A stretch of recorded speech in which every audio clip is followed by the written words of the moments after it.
मित्रांनो नमस्कार. आज आपण एक महत्वाच्या विषयावर चर्चा करणार आहोत. तुम्ही बघितलं असेल, बऱ्याच कंपन्या प्रॉफिट दाखवतात, पण त्यातल्या काही कंपन्या बँकरप्ट झालेल्या दिसतात.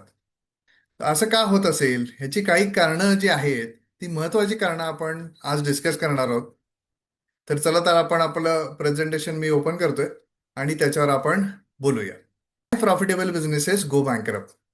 तर एकंदरीत बिझनेस रियालिटी जर बघितली, प्रॉफिटमध्ये क्रेडिट सेल पण असतो, काही अकाउंटिंग एंट्रीज असतात, काही प्रोव्हिजन्स असतात. पण सर्व्हायव्हलसाठी ना, कायम कॅश महत्वाची असते. रेग्युलर बेसिसवर आपण एक्सपेन्सेस करावे लागतात, ते थांबून चालत नाहीत. काही आपण टॅक्सेस भरत असतो, तुम्हाला EMIs पे करायचे असतात, त्याच्यासाठी सगळ्यासाठी कॅश लागत असते. त्यामुळे प्रॉफिट हा महत्वाचा आहेच, त्याच्याच बरोबर कॅश ही महत्वाची आहे. आणि जिकडे कॅश फ्लो कोलॅप्स होतो, तिकडे हे प्रॉब्लेम सुरू होतात. त्यामुळे अशी काही बँकरप्सीच्या मागे किंवा बिझनेस थांबण्याच्या मागे काही कारणं जी आहेत, ती चार महत्वाची कारणं आज आपण बघूया. त्यातलं पहिलं रिझन म्हणजे बऱ्याच ठिकाणी ग्रोथ होत असते. तुमचा जो सेल आहे तो सतत वाढत असतो, पण त्याच्याबरोबर आपले जे काही वर्किंग कॅपिटल रिक्वायरमेंट आहे ती पण वाढते. स्वाभाविकच जेव्हा सेल वाढतो तेव्हा तुम्हाला इन्व्हेंटरी जास्त ठेवायला लागते. जे रिसिवेबल लेवल असतात, म्हणजे कस्टमरकडनं जे येणारे पैसे आहेत, त्याची लेवल वाढत असते. आणि ऍडव्हान्सेस तुम्हाला द्यायला लागत असतात.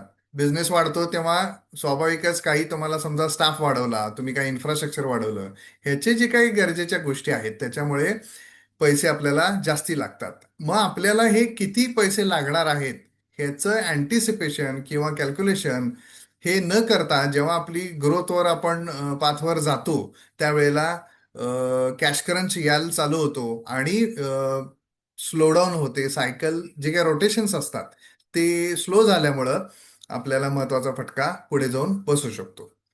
दुसरं रिझन महत्वाचं आहे, हाय डेट बर्डन. जेव्हा ग्रोथ पाथवर असतो, स्वाभाविकच कधी कधी आपल्याला डेट किंवा लोन्स ही जास्त घ्यावी लागतात.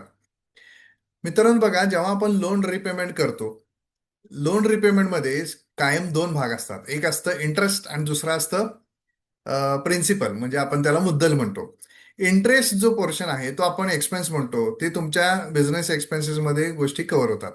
पण मुद्दलाची रक्कम जी आहे प्रिन्सिपलची, ती कुठनं जायला पाहिजे, तर प्रॉफिटमध्ये जायला पाहिजे. काही वेळेला हा जो काही प्रॉफिट आहे तुमचा, तो सफिशियंट नसतो. तो सफिशियंट नसल्यामुळे डेट कव्हरेज जे आहे हे तो आपल्याला त्याच्यामध्ये बसत नाही. रिपेमेंटला अडचणी यायला सुरू होतात. त्यामुळे एका लेवलच्या वरती लोन असणं हे चांगलं नाहीये. मग ती लेवल कुठली किंवा काय, ह्याच्यासाठी एक स्वतंत्र आपण व्हिडिओ करूया आणि त्याच्याबद्दल आपण वेगळं बोलू. तिसरं रिझन आहे, हाय रिसिवेबल्स हाय इन्व्हेंटरी. आपले रिसिवेबल म्हणजेच कस्टमरकडनं जे काही येणारे पैसे आहेत, हे कुठं अडकत चाललेत का, ते काही त्याची रिकव्हरी स्लो होतीये का, एक रिझनेबल लेवल लेवल जे काय असते आपापल्या व्यवसायामध्ये त्याच्यापेक्षा त्या स्टँडर्ड लेवलपेक्षा वाढत आहेत का. इन्व्हेंटरी सुद्धा महत्वाचा रोल इथं प्ले करते. नॉन मुव्हिंग इन्व्हेंटरी असेल किंवा गरजेपेक्षा जास्त आपली परचेस होतोय, किंवा जे काय प्रोडक्शन किंवा तुमची इन्व्हेंटरी तयार होते त्याच्यापेक्षा सेल जो आहे तो स्लो होतोय, अशी काही कारणं असेल तर यामध्ये आपलं जे काही पैसे आहेत ते ब्लॉक होतात आणि ते रोल ऑन होत नाहीत. जसे जसे हे रिसिवेबल वाढत जातात किंवा इन्व्हेंटरी वाढत जाते, त्यावेळेला तुम्हाला त्याच्यातनं जो काही पैसे जनरेट होतात त्याचे चान्सेस सुद्धा हळूहळू कमी व्हायला लागतात. त्यामुळे यात जर जर फसलेले पैसे असतील तर जास्तीत जास्त रिकामे कसे करता येतील हे आपल्याकडं बघायला पाहिजे. चौथं महत्वाचं रिझन आहे, हे जनरली ऑब्झर्व करण्यात येतं, ते म्हणजे ओव्हर अम्बिशियस प्लॅन्स. म्हणजे तुम्हाला एक्सपान्शन करायचे असतात, बऱ्याच जणांना डायव्हर्सिफिकेशन करायचं असतं. पण आपण अम्बिशियस नक्की असलं पाहिजे, पण ओव्हर अम्बिशियस प्लॅन जर झाले तर बऱ्याच वेळेला अडचणी येतात. कारण याच्यामध्ये हे पैसे जे आहेत हे डायव्हर्ट होऊ शकतात. काही एक आता रिसेंटलीच उदाहरण घ्यायची म्हटली तर आता व्हिडिओकॉनचं आपल्याला उदाहरण घेता येईल. व्हिडिओकॉन इतकी सुंदर कंपनी होती. होम अप्लायन्सेस मध्ये माहिती आहे की भारतातला पहिला कलर टीव्ही त्याने आणला. सगळ्या अप्लायन्सेस मध्ये होते, टीव्ही, फ्रीज, वॉशिंग मशीन. हळूहळू ते टेलिकॉम मध्ये गेले. नंतर काही संबंध नसताना ऑइल अँड गॅस सारख्या सेक्टरमध्ये त्यांनी मोठ्या इन्व्हेस्टमेंट्स केल्या. आणि या सगळ्या डायव्हर्सिफिकेशन किंवा एक्सपान्शन प्लॅनमुळं खूप पैशाच्या अडचणी आल्या, कॅश क्रंच आला आणि हळूहळू ग्रुप आज तो काय म्हणतात बँकरप्ट झालेला आहे. असं एक रिसेंट उदाहरण आपल्याला बघता येईल. त्यामुळे ही महत्वाची रिझन आहेत. ह्या गोष्टीसाठी आपण काळजी घेणं ही इम्पॉर्टंट आहे. आता काही आपल्या व्यवसायात जर काही घटना किंवा वॉर्निंग साईन्स आपल्याला जर अशा पद्धतीचे दिसायला लागले तर आपल्याला कॉशियस होणं गरजेचं आहे. म्हणजे कुठले? तुमचे सप्लायरचे पेमेंट्स किंवा सॅलरीज, बँकेचे EMIs हे वेळेत जात नाही आहेत.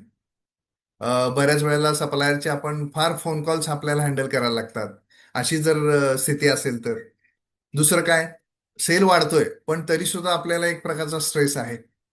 आपण बऱ्याच वेळेला पैसे कमी पडतायत म्हणून बँकेकडनं आपण काय करत असतो? ओव्हरड्राफ्ट घेत असतो. तो ओव्हरड्राफ्ट हा टेम्पररी दिलेला असतो, 2 महिन्यासाठी, 3 महिन्यासाठी. पण तो कधी आपल्याला क्लोजच करता येत नाही. हे कायम काय करायला लागतं? तो ओव्हरड्राफ्ट हा कंटिन्युअस रोल ऑन करावा लागतो. अशा केसमध्ये आपल्याला थोडंसं काय म्हणतात त्याला रिसर्च करायला पाहिजे, तपासायला पाहिजे की कुठं अडचण आपल्याला यायला लागलेली आहे. त्याचंच एक ज्वलंत उदाहरण, ज्यांनी ज्यांनी कॅश क्रेडिट प्रकार वापरलेला आहे त्यांना माहिती आहे की दर महिन्याला बँकेला आपल्याला स्टॉक स्टेटमेंट, रिसिव्हल्स हे स्टेटमेंट्स द्यावे लागतात. आणि कायम ड्रॉइंग पॉवर नावाचा जो प्रकार असतो की ज्याच्यावर तुमची CC किती लिमिट वापरायचं ह्याची इलिजिबिलिटी ठरत असते. अशा वेळेला तुम्हाला स्टॉक मध्ये ऍडजस्टमेंट करावे लागतात. म्हणजे जो स्टॉक नाही आहे आपल्याकडे तो वाढवून दाखवायला लागतो आणि ते DP लिमिट आपल्याला बसवावं लागतं. अशा जर काही सायन्स किंवा परिस्थिती, सिमटम्स हे तुमच्या व्यवसायात असतील तर हे वॉर्निंग सायन्स आहेत. त्यामुळे तुम्हाला ते ज्या त्या वेळेला ऍड्रेस करणं गरजेचं आहे. तर ही काही महत्वाची रिझन आपण बघितली. तर आता हे प्रिव्हेंट काय कसं करता येईल? तर हे होऊ नये म्हणून आपल्याला वीकली आणि मंथली तुमचा कॅश फ्लो जो आहे तो मॉनिटर करणं गरजेचं आहे. वेळच्या वेळेला सगळीकडनं पैसे येत आहेत ना आणि सगळ्यांचे पैसे जात आहेत ना हे बघितलं पाहिजे. आपल्याला रिसिव्हेबल आणि इन्व्हेंटरीच्या लेवल्स चेक करायला पाहिजे. समजा स्टँडर्ड क्रेडिट टर्म तुमच्या 30 दिवसाची असेल तर रिसिव्हेबल लेवल काय सांगतात? 40 दिवस होत आहेत का, 50 होत आहेत का, म्हणजे वाढत आहेत का. तसंच इन्व्हेंटरीच्या बाबतीत आहे. कुठले ऍब्सोल्युट इन्व्हेंटरी होत नाही ना हे पण बघणं गरजेचं आहे. त्याचबरोबर आपली प्रॉफिट, मगाशी आपण म्हणालो की सफिशियंट प्रॉफिट असणं गरजेचं आहे. नुसतं प्रॉफिट असण्यापेक्षा सफिशियंट हवा की जेणेकरून त्यातून जे जे अजून आउटफ्लो असतो त्या गोष्टी कव्हर होणं गरजेचं आहे. आता सफिशियंट प्रॉफिट किती हवा ह्याच्यासाठी एक वेगळा व्हिडिओ केलेला आहे. तो नक्की तुम्ही पहा, म्हणजे ह्याच्यावर क्लॅरिटी आणखी तुम्हाला येईल. जेव्हा ग्रोथ होत असते सगळ्या बाजू कंट्रोलमध्ये असणं गरजेचं आहे. तरच ती आपल्याला ग्रोथ काय होते, सहन होऊ शकते अशातला तो भाग येतो. त्यामुळे सगळ्या बाजूकडनं आपल्याला ती ग्रोथ प्लॅन करावी लागेल. आणि सगळ्यात महत्वाचं, जर तुम्ही फोरकास्टिंग जर केलं किंवा तुमच्याकडे बजेट सिस्टीम जर बिझनेसमध्ये असेल तर ह्या गोष्टी सोप्या जातात आणि जे काही धोके आहेत ते नक्कीच टाळले जातात.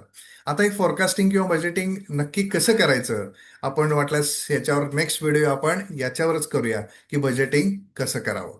ओके.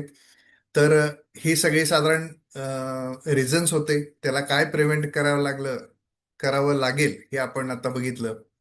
या बाबतीत काही कुणाला अडचण असेल किंवा प्रोफेशनल हेल्प हवी असेल तर तुम्ही या दिलेल्या याच्यावर ईमेलवर तुम्ही आम्हाला ईमेल करू शकता, finance learning studio@gmail.com. आणि हा व्हिडिओ तुम्हाला आवडला असेल तर नक्की सबस्क्राईब करा आणि आपण लवकरच भेटूया पुढच्या व्हिडिओमध्ये. धन्यवाद.